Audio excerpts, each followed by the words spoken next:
네, 정치권 현안 짚어보겠습니다. 정호김 전 새누리당 의원, 박진영 민주연구원 부원장 나오셨습니다. 두 분 어서 오십시오. 안녕하세요. 정호김 전 의원님, 윤석열 대통령, 한동훈 국민의힘 대표가 모레 24일 만찬을 합니다. 최근 의대 증언 문제, 또 김건희 여사 관련 문제 등을 놓고 한 대표와 대통령실이 지금 다른 입장을 내놓고 있는데, 두 달 만에 성사된 이번 만남에서 어떤 해법을 찾을 수 있을까요? 그래서 한동훈 대표 측에서 지금 독대를 요청한 상태인데요. 많은 사람들이 전망하듯이 별다른 결과가 안 나올 거라는 회의적인 반응을 벌써부터 내놓고 있어요. 예측으로. 네. 그런데 그런 예측에도 불구하고 독대를 해가지고 뭔가 돌파구를 열 수 있는 그런 물꼬가 제시된다면은 굉장히 사람들이 주목하면서 해법을 찾을 수 있다는 기대감이 증폭될 거라고 보이거든요. 네. 그런 결과가 나왔으면 합니다. 근데 최근 대통령 지지율도 역대 최저치 그런 상황이잖아요. 뭔가 대통령실도 돌파구를 찾아야 하는 그런 절박감이 있지 않을까요? 돌파구를 찾아야 되는 절박감이 있어야 될 계기가 한두 번이 아니었지 않습니까? 네. 그리고 정치라는 거는 어떻게 보여지느냐가 중요한데 특히 24일이 굉장히 중요할 것 같은데요. 일단 한동훈 대표가 대통령께 민심을 가감없이 전달하겠다 했으니까 전달한 것처럼 일단 보여야 될 것이고요. 네. 그리고 의정 갈등과 관련해 가지고 대통령이 훨씬 전폭적으로 유연한 입장을 보일 준비가 되어 있다라고 보여야 될 필요가 있고요. 그 역할을 지금 한동훈 대표가 잘하고 있다라고 보여주는 게 굉장히 중요하거든요. 네. 그걸 보여주는 24일 회동이 돼야 되겠죠. 네. 박진영 부원장님, 한동훈 대표 한 인터뷰에서 대통령실이 민심과 동떨어져 있다고 지적했습니다. 이에 대해서 대통령실은 좀 떨떠름한 입장이고 친윤계에서는 섣부른 차별화 부적절하다 이런 반응을 했는데 과연 만찬에서도 이런 쓴소리가 나올까요? 한동훈 대표가 어느 수준까지 준비를 하고 가느냐의 문제 아니겠습니까? 네. 중요한 거는 두 개겠죠. 의정 갈등 문제. 네. 두 번째는 이제 김건희 여사 문제인데 의정 갈등 문제는 한동훈 대표가 충분히 이야기할 수 있을 거라고 봅니다. 네. 새롭게 원점에서부터 재검토하자라든가 그다음에 의사 단체들의 의견을 최대한 수용하는 방법을 찾아봅시다라고 이야기할 수 있다고 봅니다. 요거는 이제 한동훈 대표가 이야기하면 대통령이 받느냐 마느냐 하는 문제인데 문제는 김건희 여사 문제인데요. 한동훈 대표가 어느 수준까지 이야기할지 저도 짐작이 안 가는데요. 자, 예를 들자면 한동훈 대표가 김건희 여사께서 공개적인 활동을 하지 마시고 좀 자제하시면 좋겠다. 이 정도 이야기할 수도 있고요. 좀 더 나가면은 특검법을 이번에는 대통령이 거부권을 행사하지 않으면 어떻겠습니까? 이렇게까지 이야기를 해야 되는데 할 수 있을까요? 한동훈 네. 대표가요? 그렇다면 결국은 김건희 여사 관련 이야기는 하나만한 상황이 될 거다. 네. 그 결국 뭐냐? 빈손이다. 밥은 두 분이 드시는데 결국은 아무런 결론 없이 그림 잡는 것 이상 결과가 나올 수가 없다. 네. 그 이유는 대통령실에서 변할 가능성이 전혀 없기 때문이다. 네. 그렇게 봅니다. 정호김 의원님, 주가 조작 사건 등에 대한 진상 규명을 위한 김건희 여사 관련 특검법이 국회를 통과했습니다. 이에 대해서 국민의힘은 소문 수준의 내용일 뿐이라면서 이게 정쟁만을 앞세운 입법 폭주다라고 규정했는데요. 어떻게 보세요? 국민의힘은 지금 상황에서 야당을 상대로 뭔가를 한다라는 그런 입장을 보이면은 계속해서 패착이 될 것 같고요. 네. 국민들이 어떤 생각을 하는지를 보면은 해답이 나올 거라고 생각하고요. 조금 전에 박 원장 말씀하신 것이 야당의 기대요 예상이잖아요. 그 반대로만 하면은 반드시 반전이 있을 수 있어요. 네. 근데 그 반대로 하지 않으니까 문제인 건 아니겠습니까? 여사와 관련해 가지고는 최근에 도이치모터스 재판 결과도 그렇고 또 이제 곧 그 최재형 목사라는 사람의 수심위가 다시 열리면은 다시 네. 한번 그 문제가 부각될 부분이고 지금 추석 직후에 소위 그 총선과 보궐선거 개입과 관련해서 지금 굉장히 시끌시끌하고요. 또 그 발표한 언론사뿐만 아니라 다른 언론사에서도 지금 뭐 2탄, 3탄을 발표하겠다라고 하는 입장입니다.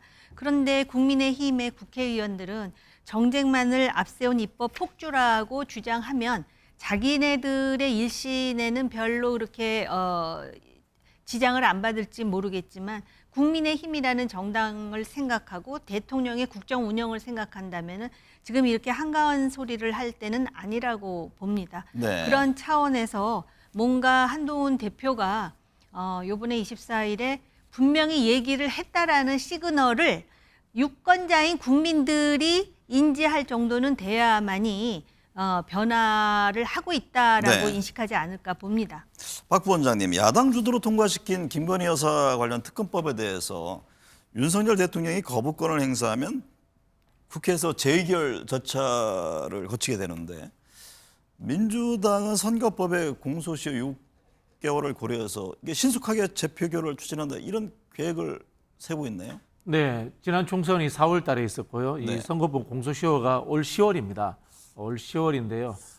민주당이 예상키로는 결국은 이 선관위 관련 수사한 내용들이 검찰에서 기소하느냐 안 하느냐 그런 문제 아니겠습니까? 네. 이런 부분들에 대해서 검찰이 정치적 영역에 개입할 그런 상황적 여건들을 최대한 줄이자라는 측면에서 빨리 처리하는 것이 뭐 예를 들자면은 국민의힘 소속 의원들 중에도 이 김건희 여사 특검법에 대해서 찬성할 만한 사람들이 그런 마음을 갖고 움직일 수 있도록 하자라는 아마 그런 취지인 것 같아요. 네. 네.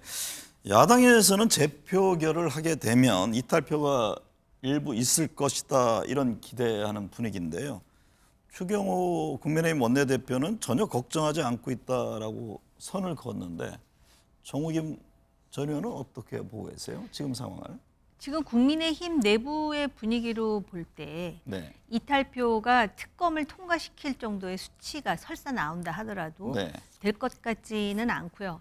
국민의힘이나 민주당이나 지금 변수가 있지 않습니까? 지금 민주당의 이재명 대표의 그 선거법 위반과 관련한 1심 선고가 11월에 나오고요. 네. 10월에 이제 보궐선거가 있지 않습니까? 그리고 곧 위증 교사와 관련한 또 이제 그 재판 결과도 나올 거고요. 그런데다가 지금 여당에서는 지금 뭐 이 특검과 관련해서 특히 여사 문제가 굉장히 심각한 주제로 떠올랐기 때문에 양쪽에서 서로 이것을 가지고선 지금 이제 자신들의 입지와 방탄을 위해서 계속해서 힘겨루기를 하는 상황이거든요. 근데 제가 정치를 그동안 관전해온 입장에서는 누군가가 어떤 그 국민을 향해서 자기 고백을 먼저 하고 성찰을 하는 쪽이 오히려 승기를 잡는 경우를 많이 봤음에도 불구하고 지금은 그럴 가능성이 거의 없다. 그런 차원에서도 추경호 원내대표가 자신만만하게 생각하듯이 아마 걱정할 상황은 지금은 아닌 것 같습니다. 물론 네. 이제 상황이 계속해서 이제 어떻게 변화하느냐 상황은 유동적이긴 하지만 지금은 아니라고 봅니다. 네. 박 부원장님, 만약 이번에도 대통령이 거부권으로 특검법이 좌절될 경우 민주당은 국정조사와 탄핵카드 등을 거론합니다. 어떤 선택을 할까요? 저는 뭐 탄핵은 아직은 좀 꺼내진 않을 것 같은데요. 특검법을 또 다시 수정해서 재발의를 하겠죠. 네. 왜냐하면은 지금에서 또 이 총선 개입 의혹이 계속해서 또 터질 거란 말입니다. 계속해서 터지면 그걸 또 추가를 할 수 있어요. 그렇기 때문에 뭐 예를 들자면 이제 김건희 여사 관련 특검법은 조금 더 바꿔서 이렇게 낼 수 있는 특검법이 있는 거고요. 그리고 국정조사 문제는 저는 개인적으로 이거는 민주당의 문제가 아니라 이 정도 사안인데 국정조사를 지금도 하지 않았다는 것은 네. 이제까지 국회 전체에 저는 직무유기다 이렇게 생각합니다. 네. 뭐 우리 정호김 의원님 계시지만은 이 특검이라는 것은 결국은 검사의 영역이에요. 검사의 영역인데 국정조사라고 하는 것은 국회의원들이 주인공으로서 국민의 대의기관으로서 당연히 해야 될 일인데 알고 보면 특검보다도 더 전에 국정조사를 했어야 되는데 왜 국정조사를 하지 않았느냐 이런 의견들 전문가들이 많이 있거든요. 네. 그래서 저는 국정조사는 좀 빠르게 시작되지 않을까 그런 생각이 듭니다. 네. 지난 총선 기간 김건희 여사의 공천 개입 의혹 논란이 지금 정치권에 파장을 주고 있습니다. 지난 2월 김영선 전 국민의힘 의원이 비례대표를 요구하면서 이준석 개혁신당 의원에게 보여줬다는 건데 김 여사의 대화 내용 대체 어떤 것이었을까요? 글쎄요, 지금 김 여사와의 대화 내용인지 아니면 또 그 명모 씨, 명태균 씨의 주장에 따르면 김 여사와의 대화 내용이 아니라 자신과 김 여사라는 거 아니에요? 김영선 의원과 김 여사가 아니라 명태균과 김 여사와의 뭐 텔레그램이 되었던 내용이라고 하는 것인데 전체적인 의미는 뭐냐면 김영삼 전 의원이 소위 컷오프될 위기에 처한 상황에서 그 사전 정보를 여사가 알려줬고 그래서 지역구를 옮기고자 하는 상황에서 당에 의해서 컷오프가 됐고 그 와중에 컷오프 되자마자 그걸 들고 새로운 정당인 개혁신당에 가서 그걸 폭로하는 대신에 비례대표 자리를 요구했다라는 일련의 추문 같은 것 아니겠습니까? 네. 그런데 지금 그 뉴스토마토 보도를 보면 명태균 씨의 목소리는 상당히 생생하게 전달이 됐는데 우리가 예상했던 뭐 김 여사의 그 목소리가 제공이 되었다라든지 아니면 텔레그램 내용이 나온 거는 아닌 상황입니다. 네. 그렇기 때문에 아직 더 진실이 밝혀져야 되는데 여기서 당사자인 김영선 전 의원은 지금 침묵하고 있는 상황이고 네. 또 불똥이 개혁신당에 이제 떨어지자 개혁신당의 당시 대표였던 이준석 의원은 당시 김영선 의원이 그거를 고리로 비례대표를 1번 요구해서 거절했고 또 3번 아니면은 3번이라도라고 요구를 했으나 당내의 분위기가 안 된다라는 입장이어서 그게 다였고 자신이 텔레그램 내용을 봤을 때는 완결성이 떨어지더라 뭐 이런 얘기입니다. 네. 방금 정우임 전 의원 말씀하셨듯이 이준석 의원은 당시 제보받은 내용은 공천 개입이라고 볼 사안은 아닐 정도다 이런 주장을 했습니다. 관련해서 김영선 전 의원은 자신의 입장을 밝히지 않고 있는데 이유가 뭘까요? 김영선 의원은 현재도 이제 국민의힘 당적을 갖고 있습니다. 네. 뭐 그런 상황이기 때문에 본인이 쉽게 움직이기 어려울 거라고 보고요. 다만 이준석 대표의 이 말씀 굉장히 좀 옹졸하고 스스로 좀 위기를 자초하지 않나 이런 생각이 드는 게요. 당시에 이준석 대표가 부랴부랴 내려갔지 않습니까? 네. 현직까지 내려갔고요. 그리고 김영선 전 의원이 제안했던 내용들에 대해서 초반에 이준석 대표는 굉장히 긍정적인 이 이미지를 갖고 있었다 이런 이야기를 했고 다만 이제 서울로 복귀해서 전체 회의를 해보니까 의견들이 분분했다 이런 내용 아니겠습니까? 그런데 왜 이준석 대표가 그게 중요한 사안이 아니라고 이야기하는지 저로서는 좀 이해가 되지 않고요. 그러다 보니까 이준석 대표가 오해를 사는 게 어떤 오해를 사냐면은 2022년 6월 달 보궐선거 때 김영선 의원을 공천할 때 그 당시 이준석 의원이 국민의힘 당대표입니다.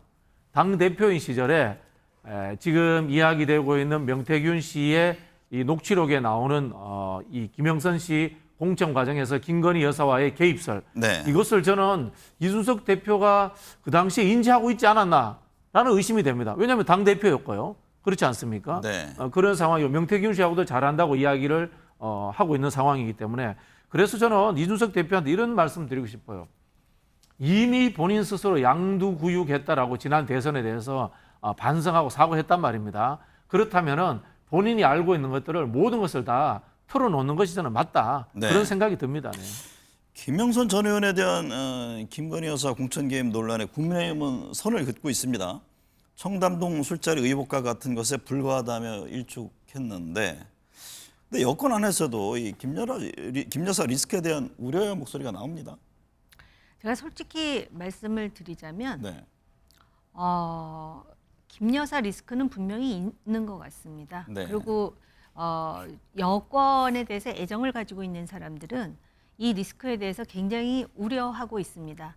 아마 대통령의 부인으로서 본인의 남편의 국정 운영을 좀 원활하게 하고 그래서 본인이 힘이 되기를 원할 것이고 또 그런 차원에서 움직였을 수도 있겠지만 지금 계속해서 공개되는 여러 가지 일들이 여권의 지지자들은 말할 것도 없고 그 정치권에 굉장한 부담을 주는 것도 사실입니다. 특히 이 선거에 개입했다라는 거 말입니다. 네. 형태는 물론 지난 박근혜 정부와는 많이 다릅니다만은 김 여사는 공인이 아닙니다. 공직자도 아닙니다. 그럼에도 불구하고 뭐 명태균이라는 사람이 얘기를 하는데 저는 그 사람의 말을 다 믿지는 않지만 공교롭게도 그 사람이 전화했다라고 얘기하고 그 다음날 일어나는 일이 그 사람이 전화한 내용 그대로 일어난다라는 것에 대해서 제가 지금 그거에 대해서 고개를 갸우뚱거리는 자체가 문제가 아니라 네. 유권자들이 전부 지금 의혹을 가지고 있는 데다가 지금 어찌된 일인지 여사 문제와 관련해서는 이미 많은 대다수의 심지어는 국민의힘 지지자들까지도 비판할 준비를 하고 앉아 있다라는 자체가 네. 김 여사 스스로도 괴로울 것이고 국민의힘이 잘 되기를 바라는 사람들도 상당히 당혹스럽고 지금 국민의힘 정치인들 중에서 국회의원들은 자기는 4년 후에 또 재선하면 된다라고 가볍게 생각할지 모르지만은 우리는 그 트라우마를 이미 겪었던 사람입니다. 네. 그런 차원에서 정말 우려하지 않을 수 없습니다. 박진영 부원장님, 이재명 대표의 선거법 위반 혐의에 대해 징역 2년이라는 최고 수준의 규형에 정치권 온도차가 극명합니다. 민주당은 검찰이 이재명 대표를 말 그대로 사냥했다면서 법원의 유죄 선고를 압박하는 정략적 규형이다 이런 지적을 했네요. 이게 이제 선거법에 이제 허위사실 공표인데요. 네. 허위사실 공표에 징역 2년 구형 나오는 거 저도 20년 만에 처음 봤습니다. 네. 보통 이제 이 허위사실 공표 같은 경우에도 이게 본인이 당선되기 위해서 그리고 또 상대방을 낙선시키기 위해서 여기에 또 형량의 차이가 있습니다. 네. 그리고 또 이 문서상에 나오느냐 그리고 구두로 아느냐 여기에 대해서 엄청난 차이가 있는데요.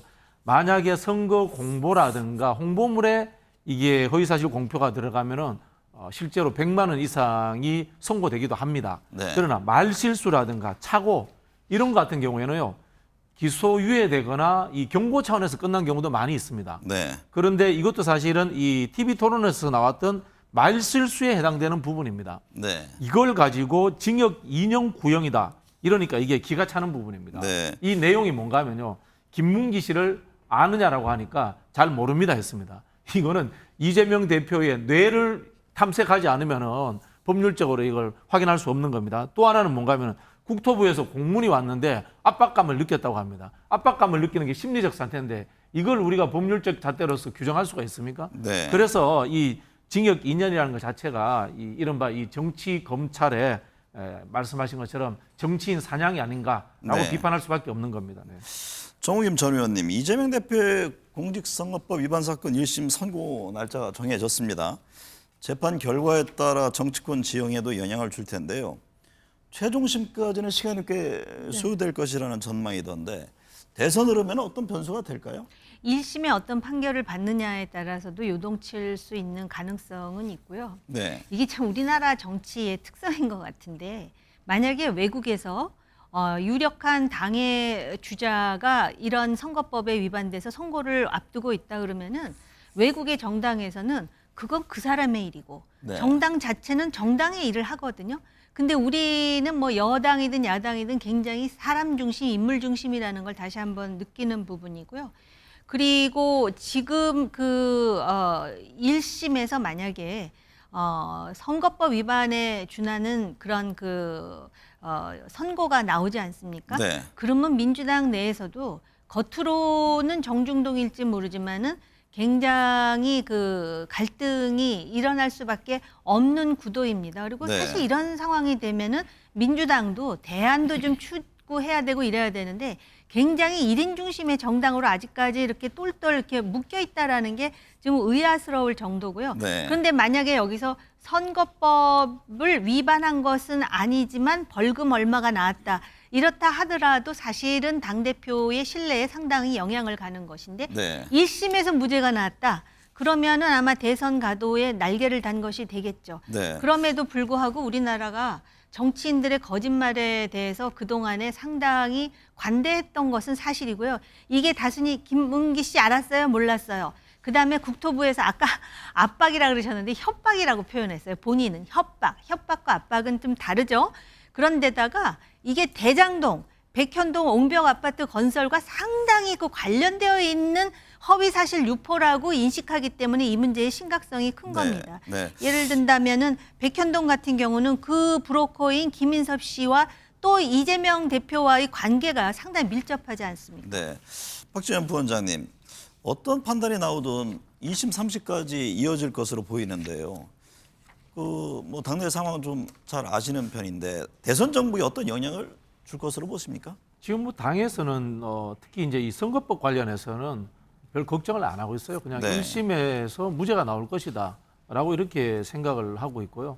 말씀하신 것처럼 이게 이제 뭐 2심, 3심 뭐 또 하겠죠 검찰에서 네. 2심, 3심 갑니다만은 이 검찰 독재 정권에 의해서 이루어지는 일들이기 때문에 그것이 또 한편으로서의 면죄부가 되어가지고 저는 뭐 정치적으로 큰 영향을 미치지 않는다고 봐요. 이게 뭐 네. 한두 건도 아니고 뭐 포획을 뭐 코골이 기획임을 기걸 이렇게 해서 모든 정치인들의 행동들을 가지고 옮아매 버리는 상황이기 때문에 저는 그런 이게 만약에 영향을 미쳤다면 지금 이재명 대표 지지율이 대권 주자들 중에 1등이 나오고 지지율 40%까지 나올 수가 있겠습니까? 네. 저는 그런 상황이라고 봅니다.